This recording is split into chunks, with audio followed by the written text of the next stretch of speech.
विघ्नहर्ता चैनल की सीरीज सर्व बंधन मुक्त भव के पहले एपिसोड के अंदर आप सभी का बहुत बहुत स्वागत है।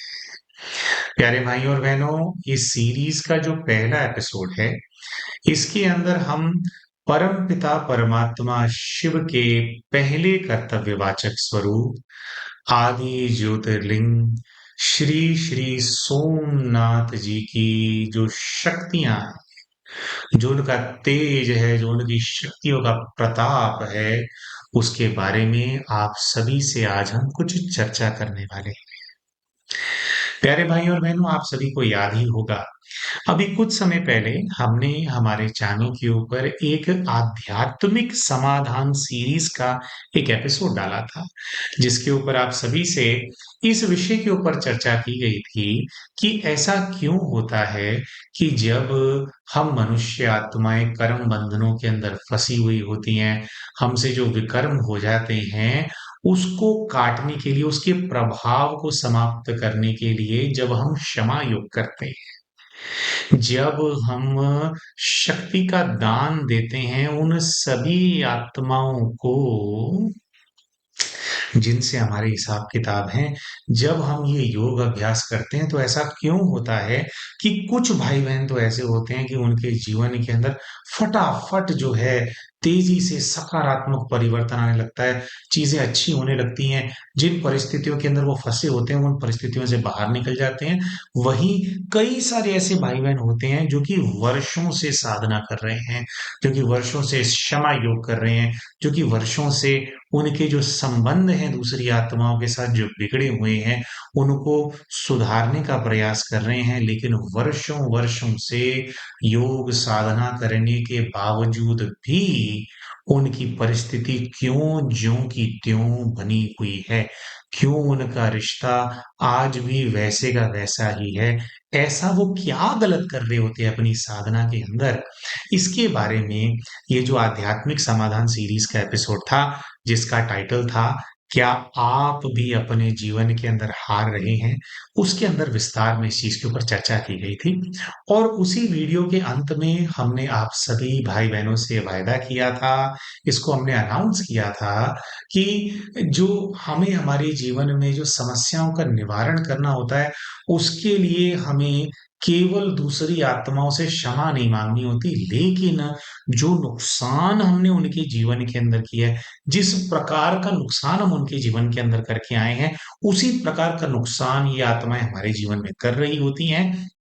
तो परमात्मा से शक्तियां लेकर के, परमात्मा से अपना कनेक्शन जोड़ करके, है ना, तार परमात्मा से जोड़ करके उनकी याद में लीन होकर के जब हम शक्ति का आवाहन करते हैं और फिर वो स्पेसिफिक एनर्जी सामने वाली आत्मा को देते हैं, जिस एनर्जी की, जिस चीज की कमी हमने सामने वाली आत्मा के जीवन के अंदर कर दी थी, तो जैसे जैसे शक्तियां उस आत्मा तक पहुंचती रहती हैं, वैसे वैसे हमारा हिसाब किताब, हमारा कर्जा समाप्त होता चला जाता है, और धीरे धीरे वो जो आत्मा से दुख जो हमें मिल रहा होता है, वो दुख जैसे इस प्रकार से गायब होने लगता है हमारे जीवन से कि जैसे कभी कोई बात थी नहीं, जैसे कभी रिश्ता इतना खराब था ही नहीं। अरे, कभी ऐसे ऐसे लगता है कि यार, अच्छा, कभी हम इतना भी परेशान थे, इतने डिप्रेशन, इतने ज्यादा हाइपरटेंशन से गुजर रहे थे, कैसा था वो समय, कोई पिछला जीवन महसूस होने लगता है कि पिछले जीवन में शायद ऐसा कुछ था, एक बुरा सपना सा महसूस होने लगता है। तो इस चीज के बारे में प्यारे भाई और बहनों इस एपिसोड के अंदर बात की गई थी, और हमने आपको बताया था कि जो भोलेनाथ हैं, भोले भंडारी हैं, आपके, मेरे, हम सभी आत्माओं के जो पिता हैं, जो जो परम आत्मा है, जो शिव है, वे हमें हमारी सर्व समस्याओं का निवारण करने के लिए, हमारे जो कर्म बंधनों का जाल है जिसके अंदर हम सभी बच्चे फंसे हुए हैं, उससे बाहर निकालने के लिए प्यारे भोलेनाथ धरती पर आकर के अवतरित होते हैं। आकर के 18 मुख्य कर्तव्य हैं जिनका भोले बाबा निर्वाह करते हैं इस धरा पर आकर के। और वो जो 18 मुख्य कर्तव्य जिनका निर्वाह शिव भोलेनाथ धरती पर आकर के करते हैं, उन हर कर्तव्य की एक अलग एनर्जी होती है, एक अलग ऊर्जा होती है। और ये जो अलग-अलग भोले बाबा के फिर स्थूल रूप में ज्योतिर्लिंग स्वरूप के अंदर उनके कई सारे रूप हैं, अलग-अलग कर्तव्य जो उन्होंने जिनका वो निर्वाह करते हैं, उसके अलग-अलग ज्योतिर्लिंग, अलग-अलग शिवलिंग जो है, इस धरा पर आकर के विद्यमान हो जाते हैं और भोले बाबा के उस विशेष कर्तव्य की शक्ति को इस ब्रह्मांड के अंदर जो है प्रवाह करते हैं, है ना जी?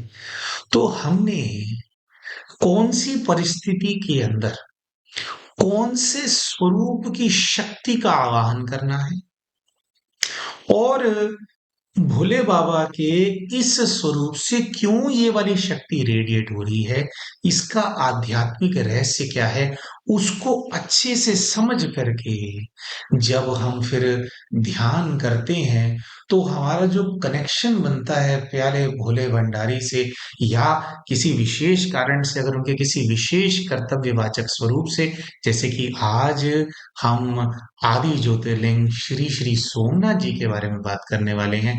भोलेनाथ ने कौन से कर्तव्य का निर्वाह किया जिससे कि फिर जो हमारे जो सोमनाथ जी हैं वो आकर के विद्यमान हो गए, उसके बारे में हम चर्चा करेंगे, उसको हम गहराई से समझेंगे और हम ये भी समझेंगे कि कौन सी समस्याएं जीवन के अंदर हों तो भोले बाबा के इस स्वरूप की शक्ति को हमें इस्तेमाल करना है और हमें पूरे सच्चे मन से जिन भी आत्माओं को हमने दुख दे दिया है, जाने अनजाने में हो जाती हैं गलतियां हमसे, या जो और दूसरी जो जीव आत्माएं हैं, पशु पक्षी है, जो हमारी ये जो धरती माँ है, जो प्रकृति है, इसके जो पंचभूत हैं, जो पंच तत्व हैं, इनको भी हम किस प्रकार का दुख अगर दे करके आए हों और उससे फिर ये बात भी करेंगे कि भाई कौन सा वाला दुख देते हैं तो कौन सी वाली समस्याएं जीवन के अंदर आ रही होती हैं।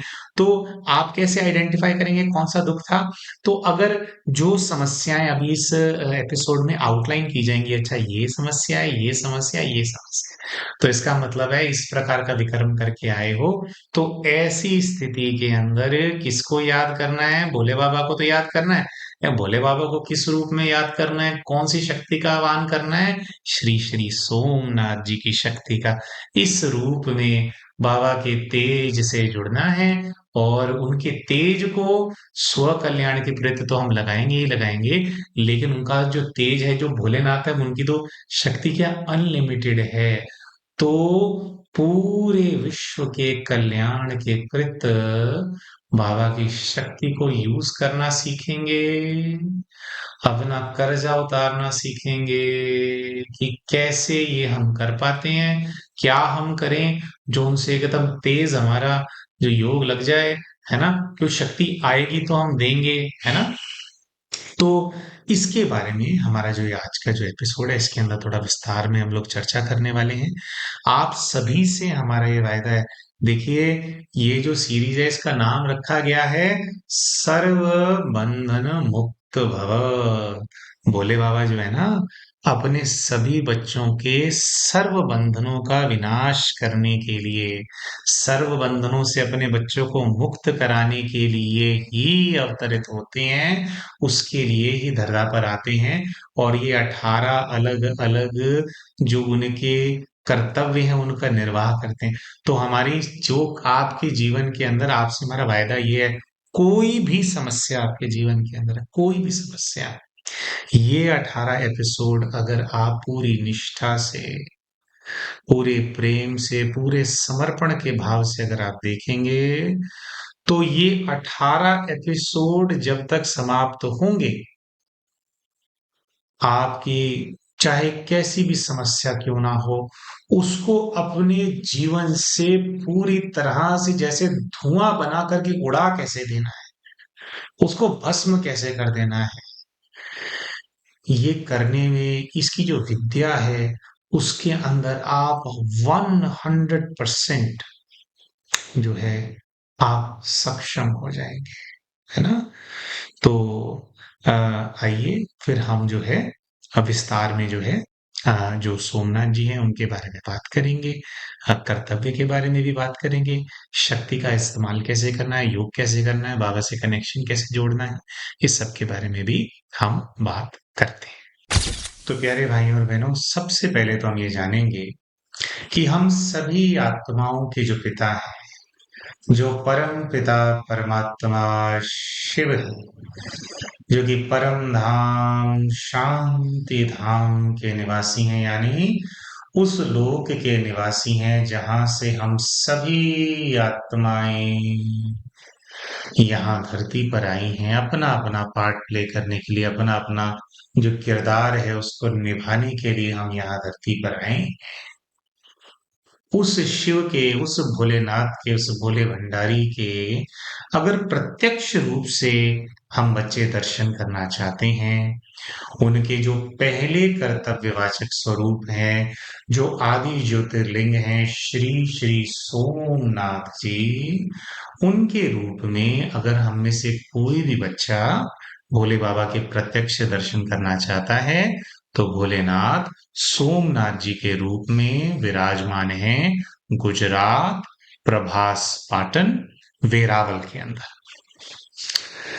दूसरी चीज, हम सभी बच्चे समझेंगे कि वो कौन सी परिस्थिति है, वो कौन सी समस्याएं हैं, वो किस प्रकार की कमजोरी है जो हमारे जीवन में आ जाती है, या हमारी आत्मा किस चीज के अंदर कमजोर पड़ जाती है, क्या बुरा संस्कार धारण कर लेती है, जिसके अंदर हम बच्चों को सबसे ज्यादा आवश्यकता होती है आदि ज्योतिर्लिंग श्री श्री सोमनाथ जी की।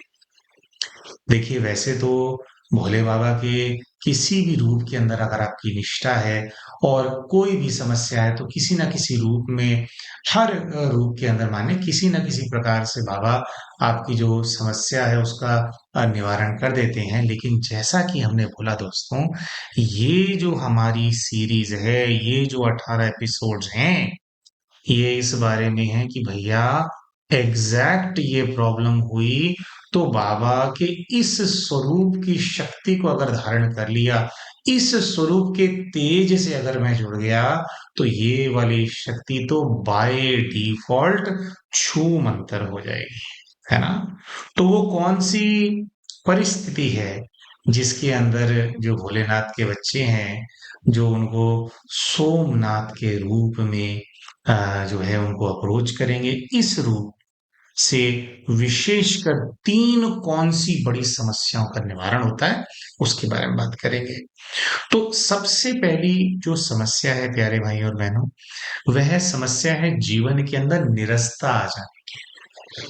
आज कितने भाई बहन हैं, अब हम काउंसलिंग्स करते हैं या जो दूसरा हमारे जो प्रोफेशन है उसके अंदर बहुत सारे भाई बहन की सहायता करने का प्रयास करते हैं। कितने भाई बहन हैं जो ये क्लेम करते हैं कि भाई जीवन के अंदर ना करना क्या है, कुछ समझ में नहीं आता, सब कुछ है मेरे पास, कहेंगे धन धान्य है, संपदा है, अच्छा परिवार है, बच्चे पढ़ लिख गए, सब कुछ हो गया, लेकिन कुछ भी अच्छा नहीं लग रहा है यार, अच्छा नहीं लगता कुछ भी।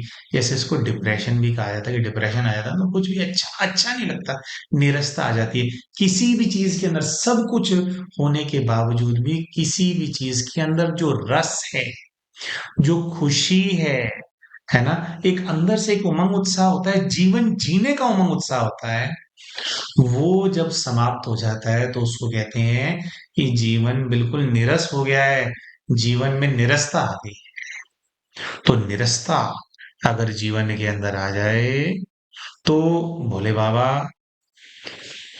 कौन सा वो उनका स्वरूप है जो निरस्ता को समाप्त करता है। अच्छा, कैसे समाप्त करता है, बाबा क्या कर्तव्य आकर के निभाते हैं जिससे निरस्ता छू मंतर हो जाती है हमारे जीवन से, उसके बारे में अभी आगे बात करेंगे।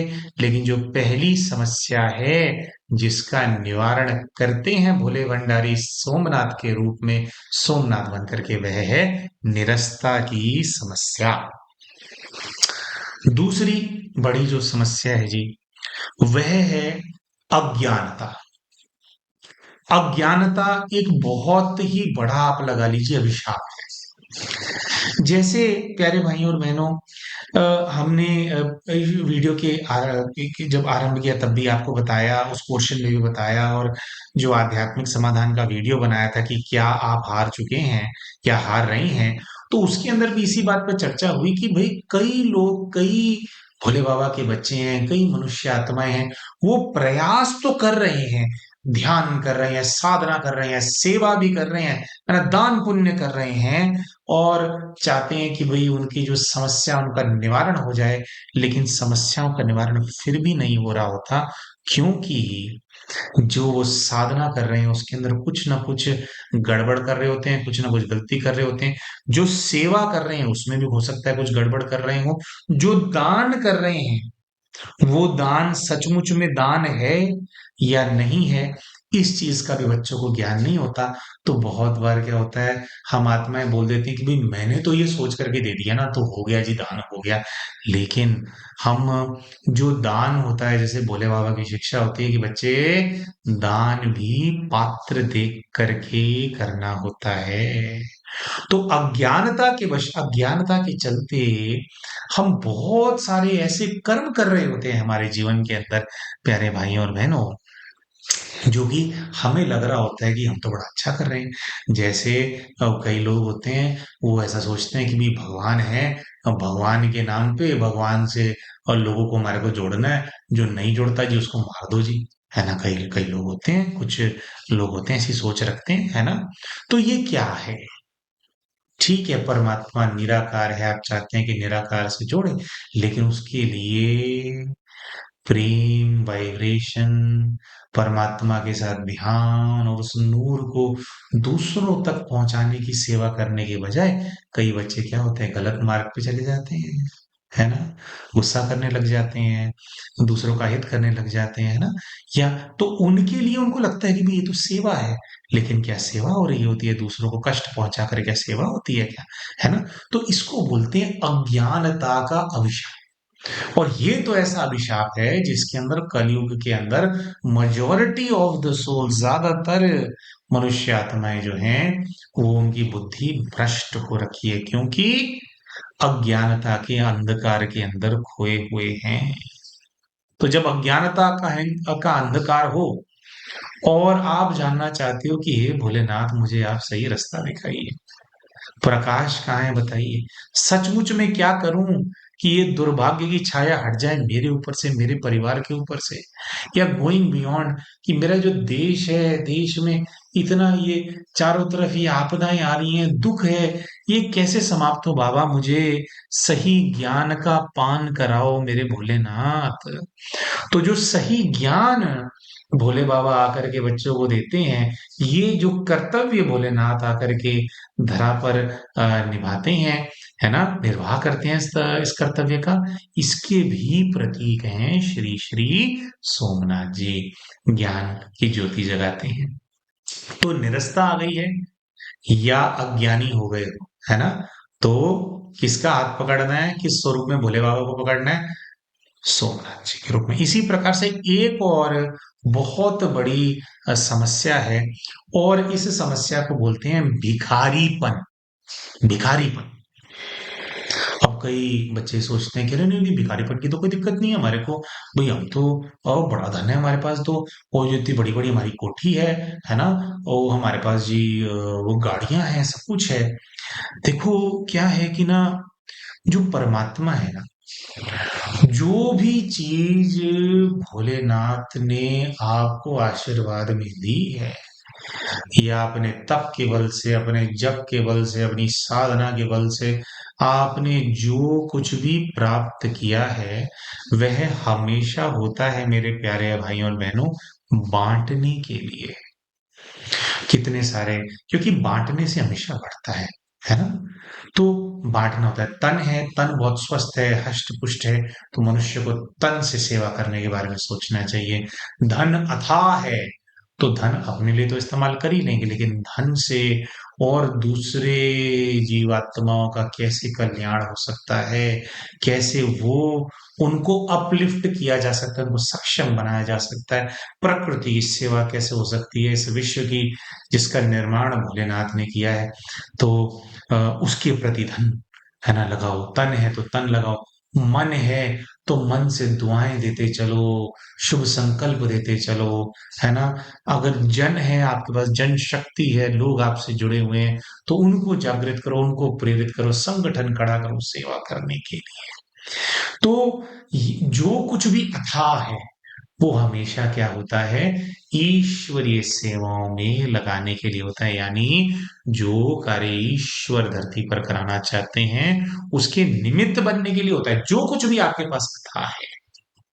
लेकिन आप देखेंगे, कितने सारे हम में से ही कितने सारे बच्चे होते हैं जो कि अपने संस्कार से परेशान होते हैं कि यार अगर सेवा में कुछ भी लगाना है ना, तो यार 100 बार संकल्प चलते हैं, 100 बार संकल्प चलते हैं।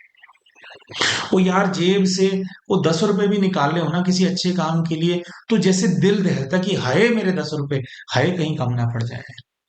या फिर वैसे ही कितने सारे बच्चे होते हैं जिनको हर वक्त यही भय लगा रहता है कि कहीं मैं कंगाल तो नहीं हो जाऊंगा। अरे सब कुछ है उसके पास, लेकिन इसी भय में जीता रहेगा कि मुझे कल की भी प्लानिंग करनी है, परसों की भी प्लानिंग करनी है, तरसों की भी प्लानिंग करनी है। पूरे जीवन भर इकट्ठा करता रहेगा, इकट्ठा करता रहेगा, इकट्ठा करता रहेगा, और फिर एक समय आएगा कि जो कुछ इकट्ठा करके छाती से सीने से हाय लगा करके रखा हुआ था, वो किसी काम नहीं आता। वहीं आप देखो, कई भोले बाबा के, कहीं परमात्मा के कितने ऐसे बच्चे होते हैं, इतने विशेष आत्माएं होती हैं, कोई बहुत ज्यादा कुछ नहीं होगा उनके पास, धन इत्यादि कोई बहुत ज्यादा नहीं होगा, है ना? लेकिन ईश्वरीय सेवा अगर करनी है, अगर विश्व कल्याण करना है, दूसरी आत्माओं का कल्याण करना है, तो कल्याण करने के लिए जो देने की क्षमता है, वो बहुत ज्यादा होगी कई बच्चों की। ऐसा वरदान होता है।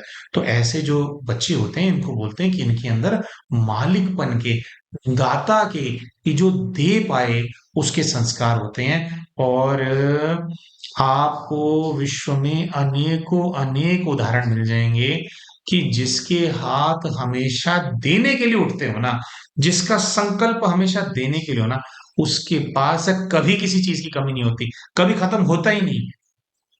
तो ये जो भिखारीपन है, भिखारीपन का संस्कार एक ऐसा अभिशाप है जो कि सब कुछ होते हुए भी हमें किसी भी जो हमें प्राप्ति है, परमात्मा से जो आशीर्वाद मिला है, उसको एंजॉय नहीं करने देता। अरे कुछ मिला है भगवान से, तो उसका उसका भी उसका एंजॉयमेंट तो होना चाहिए ना लाइफ के अंदर। डर के अंदर भय ना लुट जाए, इसी भावना के अंदर जीवन बिता देते हैं। और ऐसी जो आत्माएं होती हैं जो भिखारीपन के संस्कार से ग्रसित होती हैं, न केवल वो अपने जीवन को नरक बना करके रखती हैं, लेकिन अपने आस पास भी जो आत्माएं होती हैं, मतलब वो मतलब जैसे ना एक बहुत ही टॉक्सिक एनवायरनमेंट क्रिएट करके रखती हैं। किसी को भी जो कोई सुविधा है, कोई सुख है, उसको भोगने नहीं देते, क्योंकि हर वक्त डर सताता है कि यार भिखारी तो नहीं हो जाएंगे, यार सब छिन तो नहीं जाएगा, अगर छिन गया तो तब क्या करूंगा। इसी में ही लगे रहते हैं और चिपका करके रखते हैं। तो बस फिर वो जैसे हमने कहा कि कभी वो सफल हो ही नहीं पाता। अरे सफल ना हो, अपने ही काम नहीं आ पाता, अपने ही प्रियजनों के काम नहीं आ पाता, है ना? और वो जैसे होता है ना, धन होता है कितनी बार की वो मटकों के अंदर, सुराहियों के अंदर अशर्फियां भर भर के घर में रखते थे, दबाते थे, है ना? कुछ हुआ, पलायन करना पड़ गया एक स्थान से किसी दूसरे स्थान पे, कोई दुनिया के अंदर नए देश बन गए, तो वो जो सब दबाया था पूरी जिंदगी भर अपनी छाती से लगा करके, हाय मेरा धन, हाय मेरा धन, वो दबा का दबा रह गया, किसी काम नहीं आया। इससे बढ़िया तो इसी पुण्य के कार्य में लग जाता, भाग्य तो बनता, है ना? तो ये जो भिखारीपन का संस्कार है, एक ऐसा संस्कार है जो कि हमें भाग्य बनाने ही नहीं देता, डर में ही इंसान जीता रहता है। तो प्यारे भाइयों और बहनों, जो हमारे भोले बाबा हैं, जो सोमनाथ के रूप में विराजमान हैं, वह इन तीन बेड़ियों से, इन तीन बंधनों से, इन तीन श्रापों से हम सभी को मुक्त कराते हैं। तो हमारा कोई भी भाई या कोई भी बहन जो है, अगर वो आपको लगता है कि मैं खुद इनमें से किसी समस्या से ग्रसित हूं, अगर आपको लगता है कि अच्छा मैं नहीं हूं, लेकिन हाँ यार ये वाला संस्कार मेरे किसी प्रियजन है, वो बड़े बेचारे परेशान हैं, अपने जीवन को नर्क बना रखा है, आसपास के लोगों को नर्क बना रखा है, तो आपको जो भोले बाबा ने सोमनाथ के रूप में कर्तव्य निभाया है धरती पे, उस कर्तव्य का ज्ञान उस आत्मा तक पहुंचाना है, या उस कर्तव्य की स्मृति को अपने मन में जागृत करना है।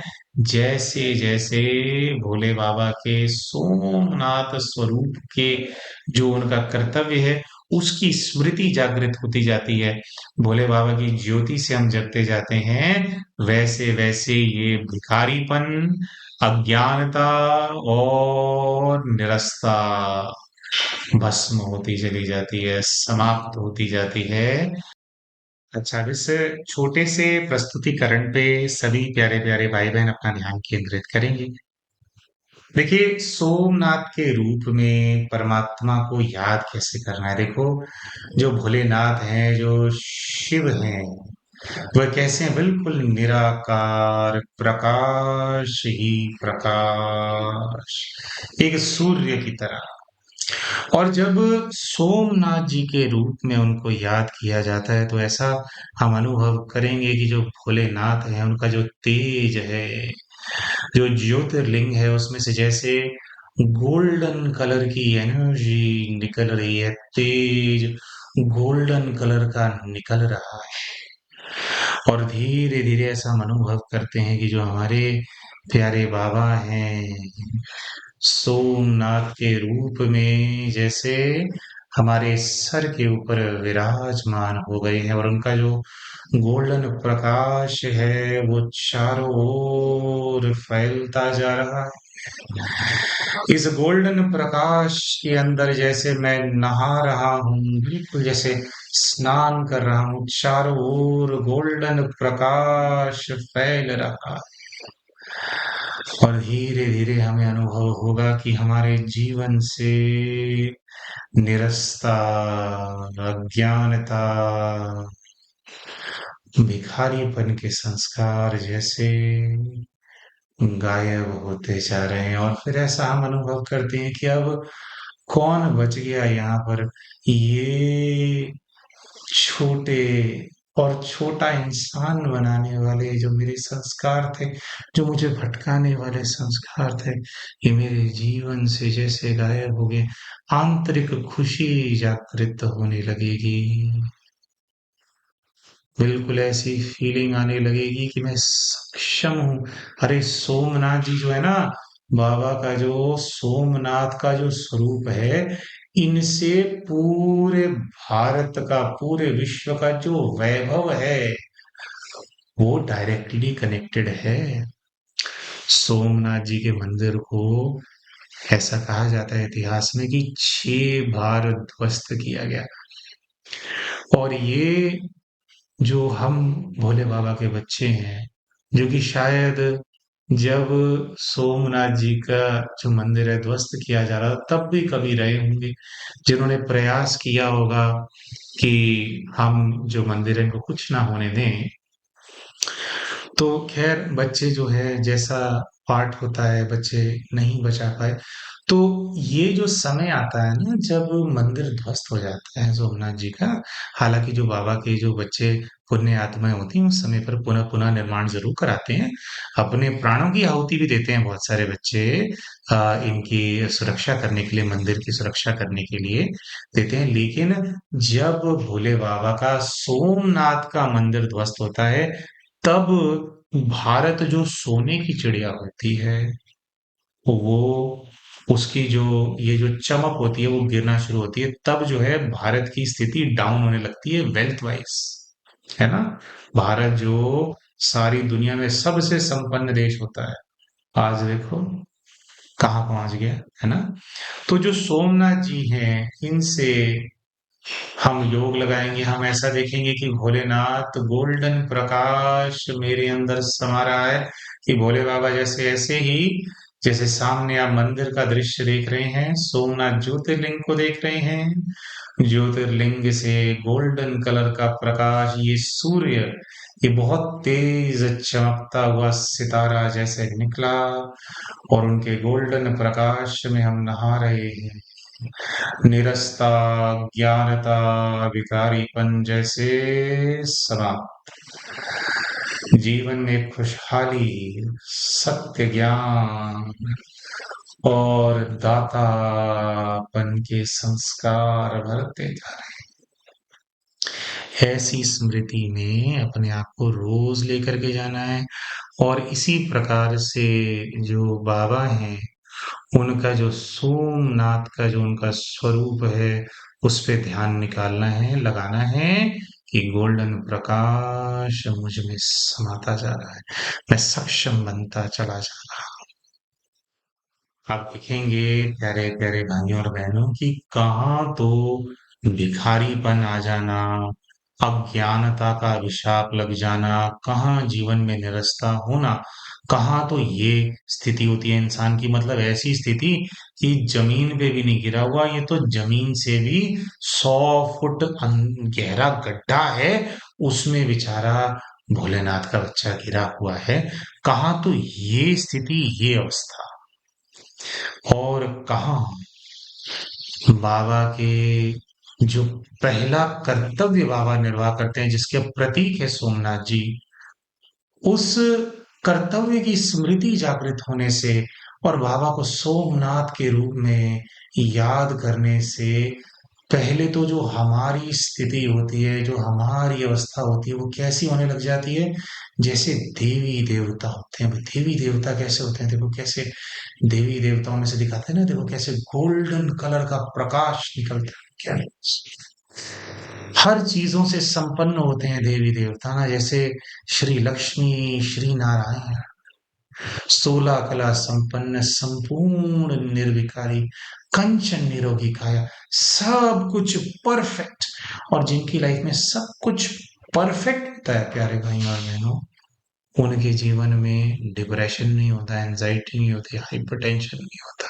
वो संपन्न है, आत्मिक शक्ति से भी संपन्न है, आत्मिक स्तर पे बहुत बलशाली है ना।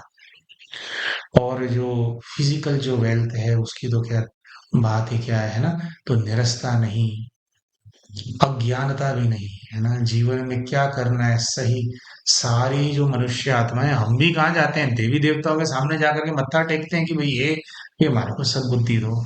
तो सोमनाथ जी का तेज, सोमनाथ जी की शक्ति ऐसी है कि हमें देवतुल्य और हमारे जो दैवीय स्वरूप हैं उनको जागृत कर देते हैं, इतने संपन्न। आज मनुष्य आत्मा गिरी हुई है, क्यों? क्योंकि आत्मा लुट पिट गई है, इसमें कुछ नहीं बचा। अनेकों अनेक जन्म ले लेके थक गई है, परेशान हो गई है। लेकिन जब ये तेज वापस से परमात्मा से, क्योंकि उनके पास तो अथाह है, जब इस आत्मा में समाता है और आत्मा संपन्न होने लगती है, तो वापस से उस स्वरूप को धारण करने लगती है, उस स्थिति में, उस वाइब्रेशन में पहुंचने लगती है, जिसमें आत्मा पूरे विश्व का कल्याण करने के लिए सक्षम हो जाती है। यानी कहाँ हम हाथ फैलाते थे कि ये दे दो, वो दे दो, ये मिल जाए, वो मिल जाए, हाय में परेशान, हाय में वो परेशान। लेकिन कहाँ बाबा जब आकर के पहले ही कर्तव्य की बात कर रहे हैं, अभी तो 17 और कर्तव्य हैं भोलेनाथ के। पहले ही कर्तव्य की स्मृति जब जागृत होती है और उसका वो जो अभ्यास जब हम करते हैं, तो उससे, उसके मात्र पर से, पहले चैप्टर करके करने के मात्र से ही हमारी वो स्थिति बन जाती है कि कहाँ मांगने वाली आत्मा और कहाँ पूरे विश्व का कल्याण करने वाली आत्मा जो सक्षम है, तो सब चीजें प्राप्त करने में खुद सक्षम है, देने में सक्षम है, विश्व को परिवर्तन करने में सक्षम है। ये है तेज, ये है प्रताप सोमनाथ जी की शक्ति का। तो अब मेरे प्यारे भाई और बहनों, हमने देखा कि क्या समस्या है जिसको लेकर के सोमनाथ जी के पास जाया जाता है। हमने देखा कि कैसे सोमनाथ जी से ध्यान लगाया जाता है, वो कैसे हैं, उनका स्वरूप कैसा है ना। आकारी ज्योतिर्लिंग स्वरूप, ज्योतिर्लिंग भी जैसा हमने कहा उसका अर्थ है ज्योतिर्लिंग, यानी ज्योति का चिन्ह। तो वो ज्योति कैसी है, प्रकाश कैसा है, उसको हम समझते हैं इस सोमनाथ के रूप में कैसा कैसा तेज रेडिएट होता है वो हम समझते हैं, कैसा वो हमारे को बना देते हैं। लेकिन वो कौन सा कर्तव्य है जो कि शिव धरा पर आकर के जिसका निर्वाह करते हैं, जिसके प्रतीकात्मक स्वरूप में उनका उस जो कर्तव्य है उसकी जो शक्ति है, वो शक्ति सोमनाथ जी के रूप में विद्यमान हो जाती है और पूरे विश्व का निरंतर जो शक्ति वहां से प्रवाह होती है, उससे पूरे विश्व का निरंतर कल्याण करती है। तो आइए आप जानेंगे भोले बाबा के उस कर्तव्य। तो ये जो अब आपके स्क्रीन पे जो प्रस्तुतिकरण हो रहा है प्यारे भाई और बहनों, जो चित्र आपके सामने आ रहा है, इस चित्र को हम ध्यान से समझेंगे, इसके एक एक एस्पेक्ट को समझेंगे। क्योंकि जैसे प्यारे भाइयों और बहनों कि अगर हमारे को दो तारों को जोड़ना है ना? दो तारे क्या होती है? तारे क्या होती है? जो रबर होती है उसकी कोटिंग से जो तारे होती हैं वो कवर्ड होती है। अब आप सोचिए, एक तार है जो बिजली के खंभे में से आ रही है, उसमें बहुत तेज करंट है, और एक तार है जिससे आपको अपने पूरे घर को जगमग करना है ना? तो जो बिजली के खंभे से तार आ रही है उसके अंदर से तो आगे से तार छिली हुई है, यानी कि जो उसका मेटल वाला पोर्शन है वो खुला हुआ है। लेकिन हमारे घर वाली जो तार है उसके ऊपर पूरा भी प्लास्टिक की कोटिंग है, और हम चाहते हैं कि ये जो करंट वाली तार है इसका जो करंट है वो हमारे घर वाली तार के अंदर फ्लो होने लग जाए ताकि हमारा घर जगमग करे। लेकिन अगर तार के ऊपर रबर चढ़ा रहता है और रबर चढ़े चढ़े में हम दोनों तारों को मिला दें, आपस में जोड़ दें, तो क्या करंट पास होगा? नहीं होगा। जो रबर है वो करंट को पास नहीं होने देता, है ना? बैड कंडक्टर ऑफ इलेक्ट्रिसिटी होता है। ये एक बहुत बड़ा रीजन है दोस्तों, जिसकी वजह से कि परमात्मा में ध्यान लगाने के बावजूद भी जो उनका तेज हमारी आत्मा के अंदर समाना चाहिए, जो हमारे अस्तित्व में प्रवाह करना चाहिए, वो तेज हमारे अंदर प्रवाह नहीं हो पाता। हम उतनी प्राप्ति नहीं कर पाते जितनी हमें करनी चाहिए। बस वो थोड़ा थोड़ा आगे आगे का पोर्शन में मेटल है, बस उतना उतना टच हो रहा है, उसमें कम कम करंट आ रहा है। हमारे को क्या करना होता है, इस रबर को ऊपर से छील दो और प्रॉपर दोनों तारों को करंट दो, कनेक्ट करो, तो प्रॉपर करंट फ्लो करेगा, घर के सारे इक्विपमेंट चलेंगे, आपका एसी भी चलेगा, फ्रिज भी चलेगा। तो क्या है वो रबर, क्या है वो परत, जिसके भान की वजह से, जिसके हमारे ऊपर चढ़े होने की वजह से हम परमात्मा से वो जो एक जो कनेक्शन है, जो तेज है, उससे जो हमारे को जुड़ना है, उसके अंदर रुकावट आती है। वह है प्यारे भाई और बहनों, आप ये लेफ्ट साइड में देखेंगे, ये हमारा जो माउस है, जो कर्सर है, उसको हम यहाँ पे वो कर रहे हैं। आप लेफ्ट साइड में एक चित्र देखेंगे, चित्र के अंदर ये बना हुआ है, लिखा हुआ है हड्डी मांस का पुतला, skeleton of bones and flash. ये वो रबर है जिसकी वजह से, जिसके एटलीस्ट भान होने की वजह से परमात्मा से जो कनेक्शन है वो उतना अच्छा नहीं जुड़ पाता, क्योंकि हम अपने पूरे जीवन भर यही सोचते रहते हैं कि मैं ये शरीर, मैं कैसा दिखता हूँ, मेरा रंग कैसा है, मैं कितना ऊंचा हूँ, कितना नाटा हूँ, और शरीर को क्या पद मिला हुआ है, मैं कलेक्टर हूँ, मैं एसएसपी हूँ, मैं लॉयर हूँ, मैं डॉक्टर हूँ। इन सभी चीजों के अंदर जो हमारा ध्यान है, ये हमारा जो सत्य स्वरूप है, जो हमारा अविनाशी स्वरूप है, उसकी विस्मृति कर देता है। और बात ये है प्यारे भाई और बहन कि देखो, जो परमात्मा है वो है अकाल मूर्त। वो कैसे हैं? निराकार। हम आत्माएं भी कैसी होती, निराकार होती, स्टार होती है। बोलते हैं ना कि अच्छा इनकी मृत्यु होगी, ये जाकर के स्टार बन गया। क्यों कहा जाता है? क्योंकि हम मनुष्य आत्माओं के अंदर इस बात की मेमोरी है, स्मृति है कि जब हम अपने भोले भंडारी के साथ, हमारे पिता के साथ उसके धाम में हम वास करते थे, तो हम भी हमारे भोलेनाथ जैसे थे, उनके जैसे दिखते थे, सितारा थे। इस सितारे ने नीचे धरा पर आकर के जन्म लिया, शरीर के अंदर प्रवेश किया। अब आप देखो, जो हम लोग होते हैं, हमारे जो जीवन में दुख तकलीफें आती हैं, हम उनको डिसाइफर ही नहीं कर पाते। क्यों? क्योंकि हम इस अज्ञानता के वश हम अपने आप को विक्टिमाइज करते रहते हैं कि मैं तो विक्टिम हूँ, क्योंकि हम सोचते हैं कि यार मैं तो 40 साल का हूँ, 40 साल में तो मैंने कुछ बुरा नहीं किया, तो यार मेरे साथ ऐसा क्यों हो रहा है, मुझे ये बीमारी क्यों है, बचपन से मुझे लोग तंग क्यों करते हैं, बचपन से समस्या क्यों है।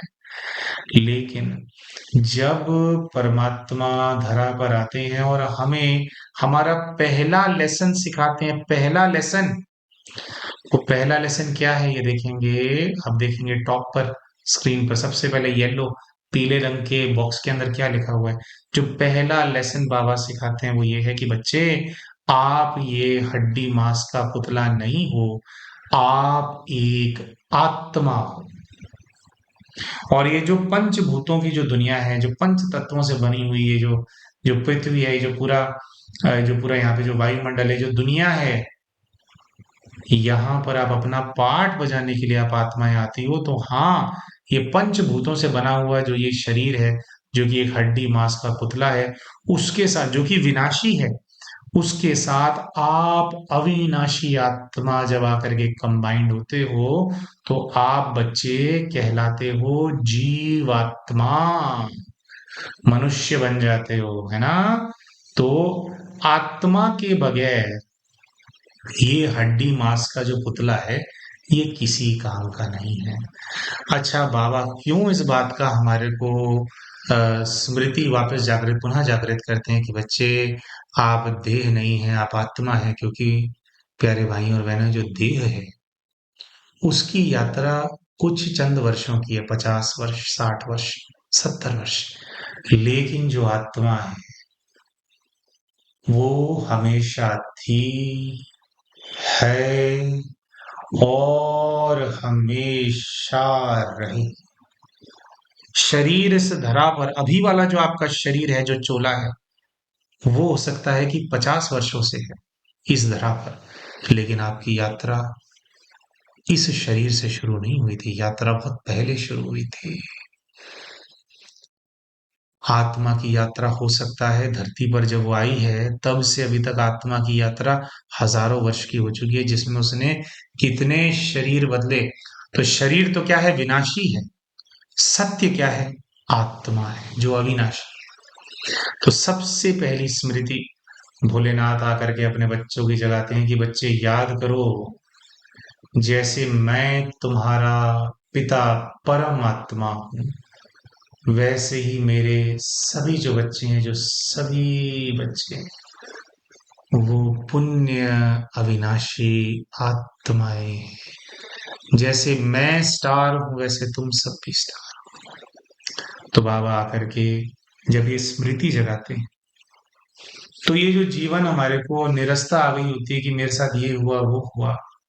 जब हमें इस चीज का ज्ञान होता है कि हजारों वर्षों से मैं तो यात्रा कर रहा हूँ, अच्छे बुरे पार्ट देखे, ये तो बस एक्सपीरियंस गेन करने के लिए ये वाले शरीर के अंदर आया हूँ। कार्मिक अकाउंट बन गया था, कार्मिक अकाउंट खत्म कर लेंगे। आत्माओं का आपस में कार्मिक अकाउंट है, आत्मिक स्मृति में जाकर के परमात्मा को याद करेंगे और दूसरी अपने आत्मा भाइयों को गुड वाइब्रेशन देंगे। हिसाब किताब समाप्त होता जाएगा। जैसे जैसे ये स्मृति जागृत होती है, निरस्ता का नामो निशान मिट जाता है जीवन से। शारीरिक रूप से एक व्यक्ति भिखारी नहीं भी है, उसके पास सब कुछ है, लेकिन आत्मिक रूप से भिखारी हो गया है, तो सब कुछ होते हुए भी बच्चे के पास कुछ नहीं। बच्चा डरता है कि हाय छीन ना जाए, लेकिन जब मैं एक आत्मा हूं, इसका डीप रियलाइजेशन होता है, एक मनुष्य आत्मा वो समझती है कि पता नहीं कितने पार्ट प्ले किए। अरे यार, जैसे अच्छा भाग्य था तो इस जीवन के अंदर कमा लिया, आगे फिर कमा लेंगे, अच्छे कर्म करेंगे। क्योंकि देखिए, हम जो मनुष्य आत्मा गरीब घरों में भी जन्म लेती हैं, वो क्या होता है बेसिकली, उन्होंने दूसरों का पूर्व के जीवन में धन का नाश किया होता है, धन छीना होता है ना, धन की समस्या दूसरों को दी होती है, तो खुद निर्धन के बन जाते हैं, खुद खुद निर्धनी हो जाते हैं, है ना। आत्मिक स्मृति जागृत हुई, मैंने बाबा को सोमनाथ के रूप में याद किया, और सोमनाथ का तेज विश्व में उन सभी आत्माओं तक पहुंचाया जिस किसी के धन का नाश मैं करके आया हूँ।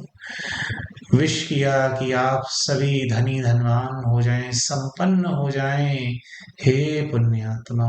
तो हमारे जो आसपास के जो तत्व होते हैं, जो दूसरी आत्माएं होती हैं, आत्माएं का मतलब ये कि मान लीजिए हमारे रिलेटिव्स होते हैं, हमारे दोस्त होते हैं, हमारे पड़ोसी होते हैं, हमने जिनके धन का नाश किया होता है, उनकी आत्मिक शक्ति, उनके संकल्प, हमारी जो प्रोग्रेस होती है, हमारा जो धन का जो मार्ग होता है, जो हमारी वेल्थ, जो संपदा का जो मार्ग होता है, उसको ब्लॉक करके रखते हैं। तो आत्मिक स्मृति जागृत हुई, आत्मा ने दूसरी आत्माओं को भाई के रूप में रिकॉग्नाइज किया, परमात्मा को समझा और आत्माओं से आत्मिक रूप में हिसाब किताब खत्म किया। तो जब जिसका कर्जा उतर गया, तो उसके बाद उसका आपसे कुछ लेना देना नहीं है, फिर वो आपसे मत्था नहीं मारते रहते। फिर आप धीरे धीरे दूसरी आत्माओं के प्रभाव से, बंधनों से मुक्त होते जाते हैं, और जो ये रास्ते जो बंद हो गए थे वो खुल जाते हैं। तो जब ये ज्ञान मिल गया इस जीवन के अंदर और इंसान को पता लग गया मैं तो हिसाब किताब ही खत्म कर रहा हूँ, तो हमारे को क्लियर स्मृति आ जाती है कि भाई आगे तो फिर सीधा फिर भाई कोई साहूकार या किसी बड़े राजे महाराजे के घर में ही जन्म होगा, है ना। जब कोई ऐसा बचा ही नहीं कि उसकी शक्ति मेरे जीवन में आने वाली संपदा को रोकेगी, तो फिर तो बस फिर परमात्मा तो अथा देता ही है, हर बच्चे को देना चाहता है। तो भोलेनाथ जो पहला कर्तव्य आकर के निभाते हैं, वो बाबा पहला हमें ज्ञान देते हैं कि बच्चे तुम सभी एक अविनाशी आत्मा। ये चित्र देखेंगे बाबा बताते हैं कि जैसे एक ड्राइवर एक मोटर गाड़ी का नियंत्रण करता है, उसी प्रकार से हम आत्माएं जो हैं शरीर को नियंत्रित करती हैं। शरीर क्या है? मोटर गाड़ी है ना। चलाने के लिए मिला है, अच्छे कर्म करने के लिए मिला है, भोलेनाथ का काम धरती पर कराने के लिए, सर्व आत्माओं को बंधन मुक्त कराने के लिए मिला है। तो just like a driver controls a motor car, we souls control our bodies. अब जो आत्मा है, आत्मा के तीन एस्पेक्ट्स हैं जिसको समझना हमारे को बहुत जरूरी है, और इनके ज्ञान को प्राप्त करके ही हमारी जो जो जो हमारी आत्मा जो डिस्टर्ब हो गई है, उसकी डिस्टर्बेंस को हम समाप्त कर पाते हैं। जैसे एक एस्पेक्ट होता है आत्मा का मन। आप देखेंगे कि हमारे जो मन है, मन के अंदर जो विचार हैं वो चलते रहते हैं। आप बैठे होंगे ना कुछ विचार आता रहेगा, कुछ ना कुछ कहानी आपके मन में चलती रहेगी। तो आत्मा के तीन एस्पेक्ट्स में से एक एस्पेक्ट होता है मन का, जिसको बोलते हैं माइंड, जिसके अंदर थॉट्स आते हैं, जिसके अंदर हमारे विचार आते हैं। दूसरा आत्मा का अ, जो एस्पेक्ट है उसको बोलते हैं बुद्धि, यानी कि इंटेलेक्ट। जो विचार मेरे मन में आया, जो संकल्प, जो आइडिया मेरे मन में आया, मैं कुछ करना चाहता हूँ, उससे जुड़े हुए विचार मेरे मन में आए, तो फिर जो बुद्धि होती है, बुद्धि से आत्मा, मन क्या संकल्प दे रहा है, क्या करना चाहता है या क्या नहीं करना चाहता, उसको इवैल्यूएट करती है, उसको परखती है, और परख करके फिर निर्णय लेती है। और फिर आत्मा जो निर्णय, जिस प्रकार के निर्णय अपने जीवन में लेती रहती है, धीरे धीरे धीरे वो जो हमारे निर्णय होते हैं, हमारे डिसीजंस होते हैं, उनके इम्प्रिंट हमारी आत्मा के ऊपर छपते जाते हैं, जिससे कि आत्मा का जो तीसरा एस्पेक्ट है, जिसको बोलते हैं रिजॉल्व्स, यानी कि संस्कार, संस्कार जो है आत्मा के ऊपर अंकित होते चले जाते हैं। तो बाबा आकर के हमारे को, हम आत्माएं हैं, इसका ज्ञान देते हैं और बताते हैं इन तीन एस्पेक्ट्स के बारे में। बाबा समझाते हैं कि बच्चे जो मन है, मन का काम है चलना। इसमें जो विचार आते हैं ये कभी नहीं रुकते, कभी नहीं बंद होते। अब जो बच्चे परेशान हैं, एंजाइटी है, डिप्रेशन है, वो यही प्रयास करते रहते कि हाय मेरे मन में विचार आ रहा है, ये रुकते क्यों नहीं है, रुकते क्यों नहीं है, रुकते क्यों नहीं है। ये सोचते रहते हैं और विचार और ज्यादा बढ़ते रहते हैं। बाबा ज्ञान देते हैं कि बच्चे, मन में विचार आने तो तभी बंद होंगे जब सांसें बंद होंगी, वरना ये आते रहेंगे। है ना?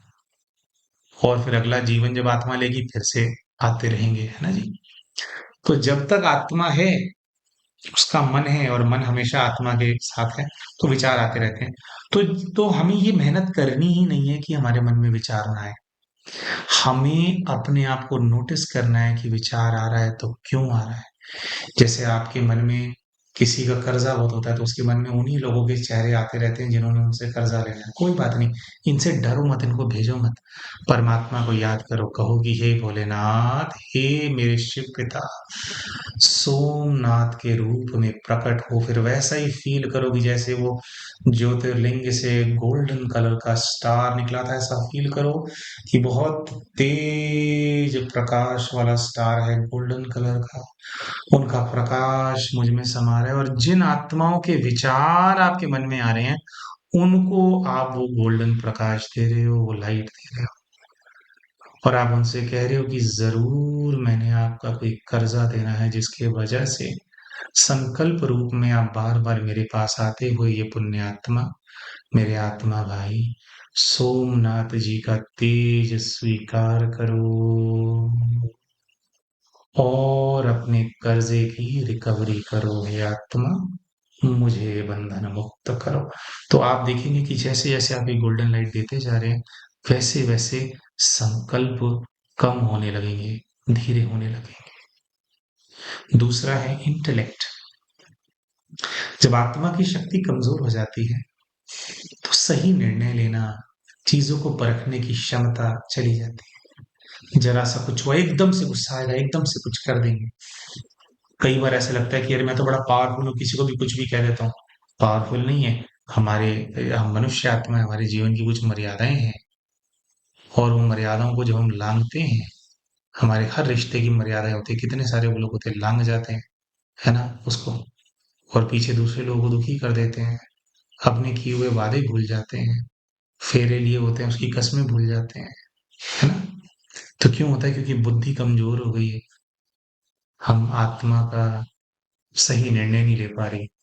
तो जो मायावी शक्तियां जिस दिशा में, बर्बाद करने वाली दिशा में हमारे को लेकर के जाती हैं, उस भावना में बह करके, मन चंचल है, उसके उसमें बह करके निर्णय ले लेते हैं, बुद्धि से नहीं लेते हैं, है ना? तो मन है, मन चंचल है, जब मैं जान जाऊंगा कि मन में विचार आते हैं, लेकिन मेरा काम है कि बुद्धि से उसको परखना है और सोचना है कि मुझे क्या करना चाहिए।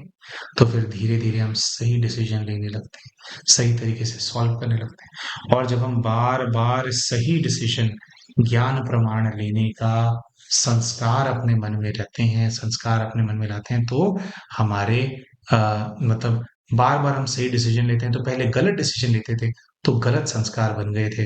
संस्कार क्या होता है? बाय डिफॉल्ट कुछ करने की आदत। तो अच्छे डिसीजन लेंगे तो बाय डिफॉल्ट अच्छे कर्म करने के संस्कार हमारे बन जाते हैं। अब बिल्कुल थोड़ा अंत में समझने का ये है दोस्तों कि आत्मा कहाँ विराजमान होती है? यहाँ हमारी भ्रिकुटी में, जहाँ भाई लोग तिलक लगाते हैं, माताएं बहनें जो हैं बिंदी लगाती हैं। तिलक लगाया भी इसी जाता है, इसी चीज के प्रतीकात्मक स्वरूप के अंदर, कि आप जो इस देह के मालिक हो, आप कहाँ विराजमान? यहाँ भ्रिकुटी में विराजमान, है ना? तो जब भी बाबा को याद करना है तो अपने ध्यान को भ्रिकुटी में लेकर के जाना है। देखना है कि भ्रिकुटी के अंदर मैं चमकता हुआ सितारा हूँ। और अभी तो और स्वरूपों की भी बात करेंगे, लेकिन अक्सर सोमनाथ जी को याद किया तो गोल्डन प्रकाश, बाबा गोल्डन सूर्य के रूप में, तेज सितारे के रूप में चमक रहे हैं, और गोल्डन प्रकाश मुझ सितारे के अंदर समाता जा रहा है। मैं सितारा भी गोल्डन होता जा रहा हूं। ठीक है जी, ये समझेंगे। अच्छा, एक बहुत ही इंपॉर्टेंट चीज है प्यारे भाई और बहनों, ये जो सारा ज्ञान है कि तुम बच्चे आत्मा हो और ये है, ये परमात्मा हम तक पहुंचाते कैसे हैं? ये परमात्मा हम तक पहुंचाते हैं ज्ञान मुरलियों के माध्यम से। अब ज्ञान मुरलियां क्या होती हैं? कैसे आप इन मुरलियों को रोज सुन सकते हो? और जो हमने सोमनाथ जी का पाठ अभी आपके सामने प्रस्तुत किया, इसको और विस्तार में, है ना, कैसे आप समझ सकते हैं, कैसे आप कर सकते हैं? तो इस सब को जानने के लिए हम आप सभी को एक फ़ोन नंबर बता रहे हैं। फ़ोन नंबर है 8750546965। ये जो फ़ोन नंबर है प्यारे भाइयों और बहनों, आपको क्या करना है, इस फ़ोन नंबर पे देखिए कॉल्स नहीं होती, कॉल करेंगे नंबर बन जाएगा। आपको व्हाट्सएप पे मैसेज भेजना है और आपको ये कहना है कि मैं मेडिटेशन, परमात्मा से, शिव से अच्छे से जुड़ना चाहता हूँ, अच्छे से सीखना चाहता हूँ, पूरा प्रोसीजर और विस्तार में समझना चाहता हूँ। तो मैं मुरली सुनना चाहता हूँ, मुरली होती क्या है? ये ज्ञान कहाँ से आ रहा है? भोले बाबा ने कैसे दिया? हम बच्चों तक कैसे पहुँच रहा है? हम आत्माएँ हैं, ये कैसे पता लगा? ये सब जानना चाहता हूँ, तो कृपया मुझे मेडिटेशन के ग्रुप में ऐड कर दिया जाए, है ना? तो आप जब इस नंबर के ऊपर मैसेज डालेंगे, तो अच्छा हम चाहते तो मेडिटेशन ग्रुप का लिंक आपको दे देते, लेकिन ग्रुप क्या है कि एक बार ग्रुप बनता है, उन सबको सिखा दिया जाता है, फिर नया ग्रुप बनता है तो लिंक चेंज होता रहता है। तो अगर आप याद रखेंगे कि हमारे को इस व्हाट्सएप नंबर पे मैसेज डालना है, तो उस समय जो भी ग्रुप होगा जिसके अंदर ये मेडिटेशन कराया जा रहा होगा, ज्ञान मुरलियों के बारे में बताया जा रहा होगा या ज्ञान मुरलियाँ सुनाई जा रही होंगी, तो उस समय का जो ग्रुप होगा उसके अंदर आपको जो है ऐड कर दिया जाएगा। तो नंबर है 8750546965, है ना? तो इस नंबर पे याद रखेंगे, व्हाट्सएप पे मैसेज भेजेंगे, नॉर्मल मैसेज भेजेंगे तब भी नहीं जाएगा, केवल व्हाट्सएप मैसेज भेजेंगे और कहेंगे कि हमारे को मेडिटेशन वाले ग्रुप के अंदर ऐड कर दिया जाए। अब ये मेडिटेशन ग्रुप में क्या होगा, प्यारे भाई और बहनों, देखो हमने आपको समझा दिया आप आत्मा हो, हमने बाबा का एक कर्तव्य समझा दिया, सोमनाथ जी के बारे में बता दिया, क्या समाप्त करते हैं समझा दिया, लेकिन भैया इसकी प्रैक्टिस जब हम करते हैं तो प्रैक्टिस करेंगे तो कुछ चैलेंजेस आते हैं, है ना? आप कोई भी अच्छा काम करने जाओगे कुछ ना कुछ चैलेंजेस आएंगे, स्थिति कभी और खराब होती है या कभी कुछ लक्षण आ जाते हैं कि भाई अब ये चीज आ रही है, अब क्या करना है, ये आ रहा है तो क्या करूं। तो ये सब कुछ पे जानने के लिए आपको कुछ सपोर्ट चाहिए, है ना? तो उसके लिए ये ग्रुप बनाया गया है कि इसमें क्या होगा, अलग अलग भोले बाबा के जो स्वरूप हैं उनके साथ आपका योग कराया जाता है, आपको प्रैक्टिस कराया जाता है, जो आज आप इस वीडियो से सीख रहे हैं ना। तो प्रैक्टिस की आदत पड़ती है तो हम क्या सक्षम बनते चले जाते हैं। ठीक है जी। इस ग्रुप को ज्वाइन करने का कोई भी शुल्क नहीं है, बिल्कुल। ये जो ग्रुप है वो निःशुल्क है ना? तो आप रिक्वेस्ट करके आप ग्रुप के अंदर ऐड हो सकते हैं और फिर जो है निरंतर अभ्यास करने में जो ग्रुप को चलाने वाले जो प्यारे भाई हैं, जो बहनें हैं, वो आपका सहयोग करेंगे। मुरली की आपको भोले बाबा की जो वाणी है वो उसका पान आपको कराएंगे, है ना? तो जीवन से निरस्ता समाप्त करने में, अज्ञानता समाप्त करने में, भिखारीपन समाप्त करने में आपका सहयोग करेंगे। तो जैसे आपको समय मिले तो व्हाट्सएप पे आप ये मैसेज ज़रूर डालें, है ना? तो इसी के साथ हमारे परम पिता परमात्मा शिव को प्रेम भरा हम सभी बच्चों का नमस्कार, बाबा को प्रणाम, है ना? तो बाबा को याद करते-करते जो आज का जो हमारा वीडियो है इसको संपन्न करेंगे और जल्द ही बाबा के जो अगला उनका कर्तव्यवाचक स्वरूप है, उसके ऊपर अगली वीडियो आप सभी के लिए लेकर के आएँगे और क्या समस्याओं का निवारण उनके अगले स्वरूप की शक्ति से होता है, अगले कर्तव्य की शक्ति से होता है, उसके बारे में भी आप सभी से बात करेंगे। वीडियो देखने के लिए आपका बहुत-बहुत धन्यवाद।